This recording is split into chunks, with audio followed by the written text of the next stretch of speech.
go. Okay guys, so we've been eating tomatoes fresh. We've been freezing tomatoes. We've run out of freezer room. We have buckets brought in.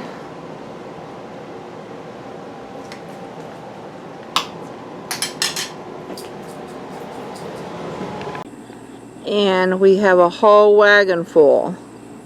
These are just from yesterday. So, it is time to prep tomatoes for salsas and salsa. And all I'm going to be doing today is prepping. I have found that prepping on one day and then doing the actual ingredients and canning on the second day is most helpful to me. So today is prep day. Hello family and friends and fellow YouTubers. It's Kim here from Kim's Country Corner, and today I'm at the Hancock Homestead in the Hancock kitchen getting ready to prepare the tomatoes. You guys have seen a couple of videos now where I've been out in the garden picking the tomatoes, and it is time to start preparing them to can, either as whole tomatoes or as sauce, or in our case we also like salsa. And so today I'm going to be prepping the tomatoes, because the prep work is the same no matter what you decide to turn them into, and that is getting them peeled and cored and any bad spots removed. And the way I like to do it is by using a blanching pot. I like to blanch them first. Blanching is where you take a fresh tomato, you stick it into boiling water for about 2 minutes, and then you take it directly from the boiling water and stick it into ice water. The boiling water will loosen the skin from the meat of the fruit, and then by sticking it into the pan of ice water, then you are directly stopping the cooking process, because you don't exactly want them cooked just yet. But you can blanch them for 1 to 2 minutes to loosen that skin, and then stick them into the cold water to stop any cooking process.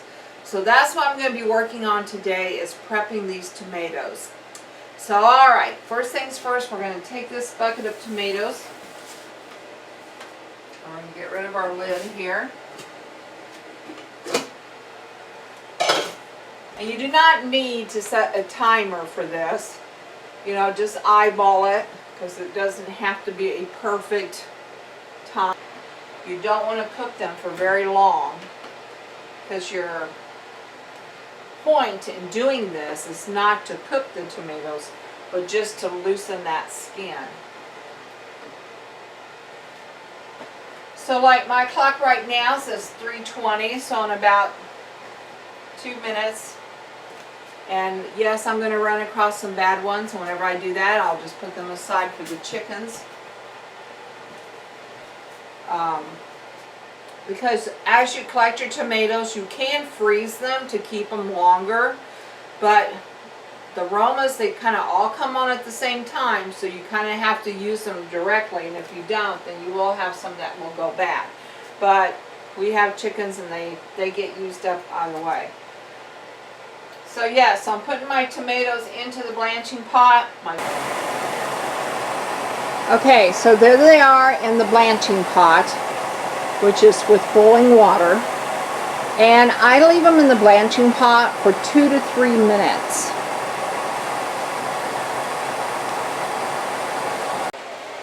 Okay, and then as I lift the inner part of the blanching pot up, that hot water will drain off.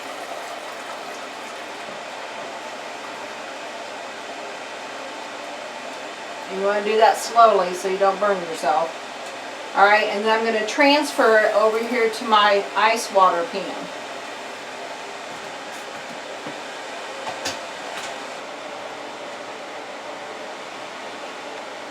Alright, so there I have it in the ice water pan.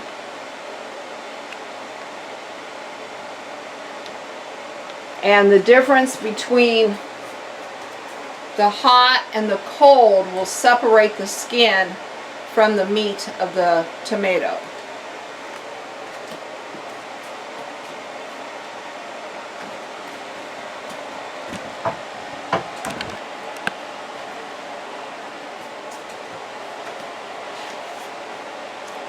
Okay, and so then what I'll do is I'll just choose a tomato. And as you can see, the skin is splitting. In fact, they just kind of slide right off. The peeling, the skin will slide just right off. But if you have any problems, you can of course use a knife. And you'll want to use the knife to kind of take off that core.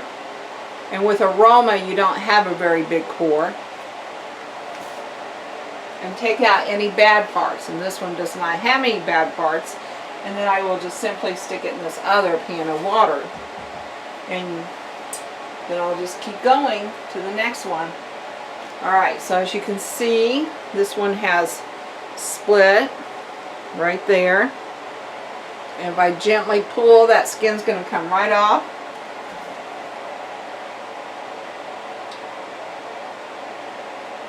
And if it doesn't, then I can just take my knife and finish it. This one's kind of big, so it's not coming off quite as easy.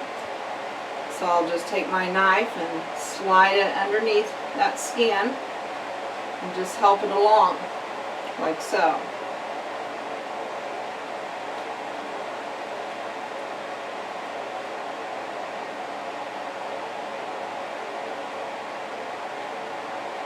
Makes it go a whole lot faster. Then I'll take out that core. And this one kind of has a little bit of a bad spot right in here, so I'm going to take that out. And put it into my pan, ready to go. And this is how you prep your tomatoes to get them ready for canning. Whether you leave them whole or whether you turn them into a sauce or a salsa, you have to prep the tomatoes in the same way. I was out the other day and her father had fixed himself a big plate of tomatoes for his lunch. And she was eyeballing those tomatoes and she was like, "Hey Dad, can I have a plate of tomatoes too?" And so he sliced her a couple of different tomatoes and she was like, "I forgot how good a homegrown tomato is compared to those store-bought tomatoes." And that is the truth. A good, better boy tomato is a whole lot better homegrown than what you're going to find in a store.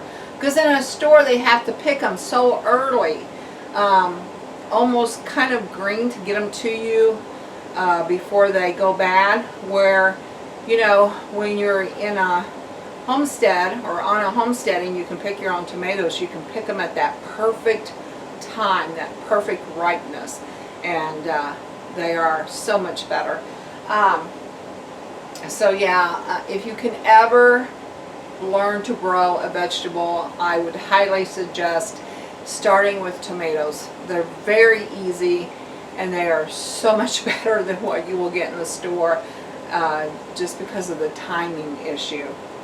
So and these Romas, they make okay eating tomatoes, but they're really the best tomatoes for your canning. The whole tomatoes for chilies, and then the sauce and the sauces. And I think you guys have heard me say that many times. Okay, so if I had to suggest 2 tomatoes to grow, I would suggest growing Romas for your canning and Better Boys for your eating. And then if you like little tomatoes, I highly recommend the tomato berry. So my 3 suggestions for tomatoes once again are Roma for canning, Better Boy for eating, and tomato berry for a smaller salad type tomato. Alright, I've got a lot of tomatoes to work on today. Okay, so if you're ever working tomatoes up and you come across one that just doesn't smell quite right, it might be on the sour side. Even though it looks good, It's gone just a little bit past that point of ripeness. It's gone over the edge a little bit. So it's best just not to use it.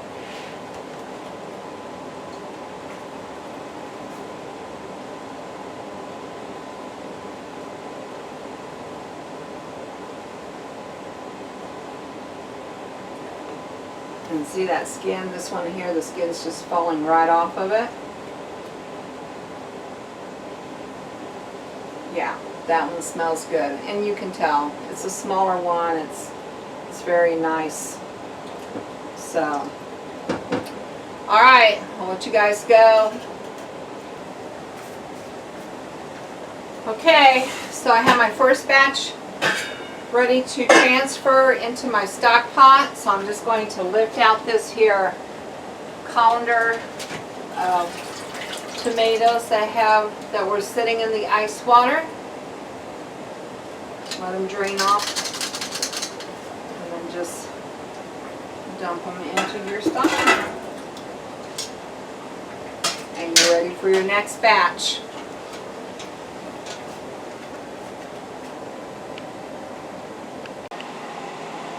Okay, so 4 ice cream buckets of Romas equals 1 stock pot. That's my measurement. Of course, everyone's is going to be different, but we go through these gallon of ice creams, or I should say my ex-husband does. He loves ice cream. So we always have these ice cream buckets on hand. So that's what I use to pick my tomatoes. So 4 of those full to the top aromas equals that stock pot full of peeled and cored. And there are the scraps. Alright, more to do. Okay, round 2. Probably another stock pot full. Well, friends, it is a good day to be prepping tomatoes, and it's going to be a good week for canning because, as you can see, it is raining again here in Missouri, and it is supposed to rain like this for the next 4 days. So I'm stuck inside, can't do much outside anyway. Got all my picking done. The she shed will just have to wait, but it will eventually get there. So I'm glad to have this indoor time to relax and to can.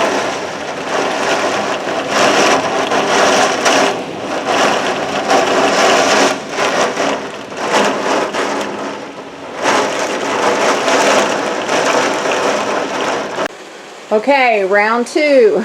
I have the second stock pot full of tomatoes, and now I'm going to put it in the ice box with the first pot because it is good to refrigerate these after you have them finished. Okay, so there's 1 and 2.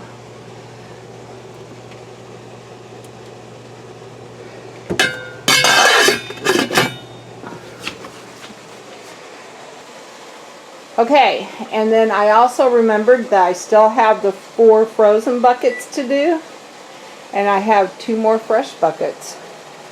So I'm going to have to find another can. And I think what I'll do is end up using these 2 big ones and figuring out something different here. So, alright. Okay, so another way I've decided to do this is I'm just putting cold water into my sink itself, not using the secondary pan, which I could have done from the very beginning, and then I'll just use this one for the finished product, and then I will put them into those pans for storage. So that is my alternative method.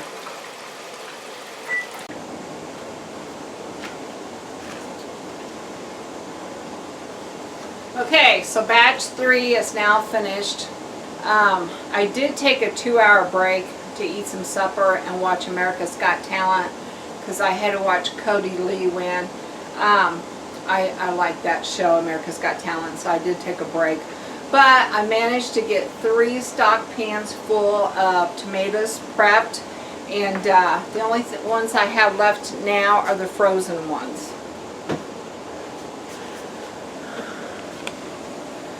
So these will keep another day, and I will do the frozen ones tomorrow. Okay friends, so now I'm getting ready to prep the 4 buckets of the frozen ones. And the frozen ones you will do a little bit different, because when you freeze a tomato, it's like they shrivel up. Okay? And what you do is then, instead of blanching them, you just take them out of the bucket of ice. I've let them thaw out overnight. And you slice off the top.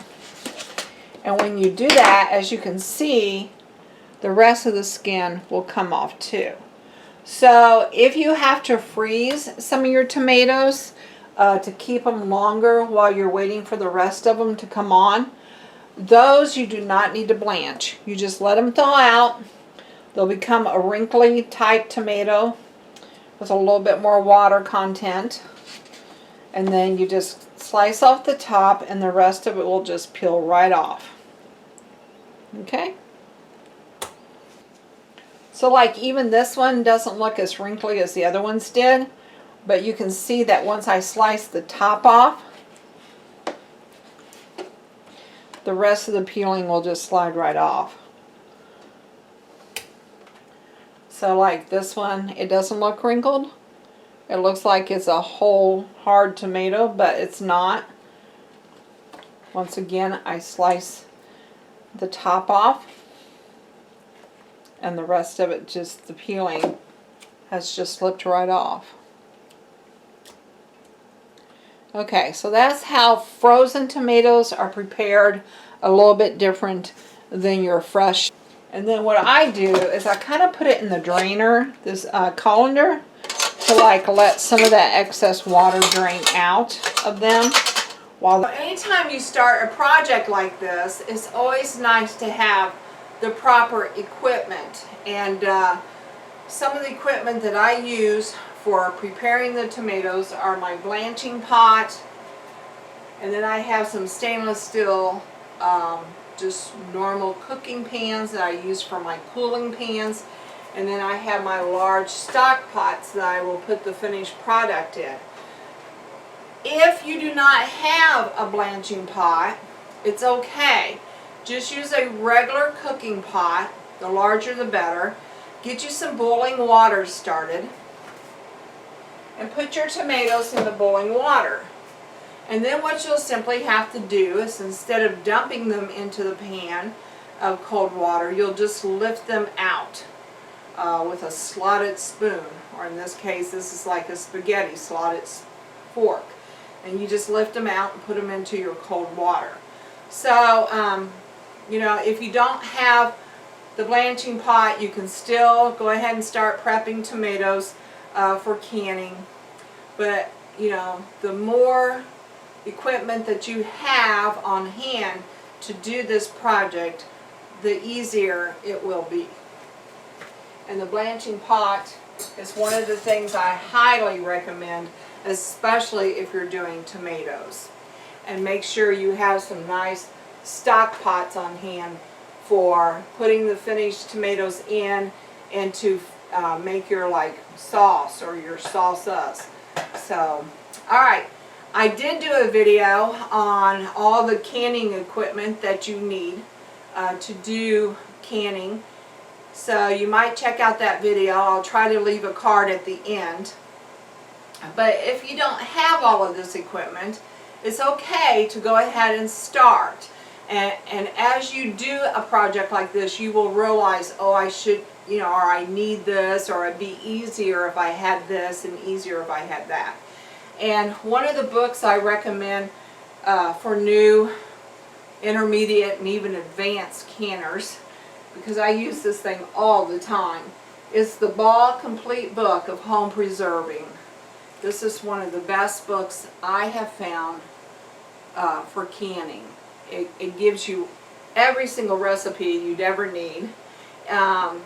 It gives you measurements and the equipment that you need, and tips and suggestions on canning, and the acids versus non-acid canning. So yes, this book is highly recommended by me. Alright, so if you enjoy watching my videos, can you please give me a thumbs up, maybe share to some of your friends and family, leave a comment. I do read all the comments. I'm sorry I don't always get around to responding. It just takes so long to do that. But I will, maybe this winter when I have time, I can go back and respond to some of you. But please just know I do appreciate every comment and every subscriber. You guys have helped me grow, and you help me earn just a little bit of money each month, which when you're on disability like myself really helps. So thank you for joining me today, and remember to like and subscribe, and I will talk to y'all later. Bye for now.